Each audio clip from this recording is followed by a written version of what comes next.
د ریاست الوزرا اقتصادي او اداري کمیسیونونو ته د بودیجې استماعیه وړاندې شوه. د مالیې وزارت له لوري د 1402 مالي کال د بودیجې هر اړخیزه استماعیه د ریاست الوزرا اقتصادي او اداري مرستیالانو او د اسلامي امارت د کابینې د یو شمېر وزیرانو او مسؤلینو په حضور کې وړاندې شوه. د بودیجې تر تفصیلي استماعیې وروسته د ګډونوالو لخوا د 1402 مالي کال ملي بودیجې سند د لاغنې کېدو په موخه اړوند ټولو برخو کې وړاندیزونه او نظرونه د مالیې وزارت سره شریک شول.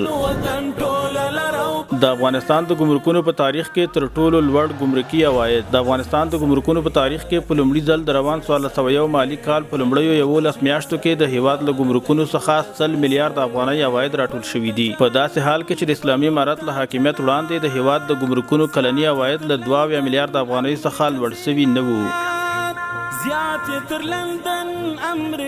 د کندهار ګمرک په عوایدو کې 90% زیاتوالی راغلی. د مالیې وزارت مشرتابه د غوره مدیریت او له فساد سره د کلکې مبارزې په پایله کې د روان 1401 مالي کال په لومړیو 10 میاشتو کې د کندهار ګمرک څخه 11 میلیارډ او 340 میلیونه افغانۍ عواید راټول شوي چې د تیر په پرتله 90% زیاتوالی ښیي.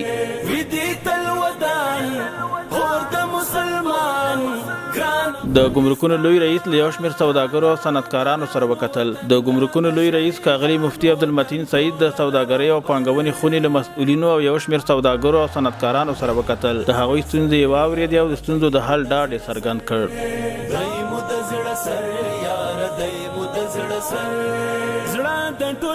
د پشتیپې کانال رغنیزې چارې په چټکۍ سره روانې دي. د مالیې وزارت اړوند ملي پراختیا شرکت له لوري د پشتیپې کانال رغنیزې چارې په چټکۍ سره روانې دي چې اوس مهال د ورځنۍ رغونې کچه له 320,000 متر مکعب څخه 220,000 متر مکعب ته لوړه شوې ده. په دغه ملي کانال کې 3,900 ماشینري او 5,500 کسان په کار بوخت دي.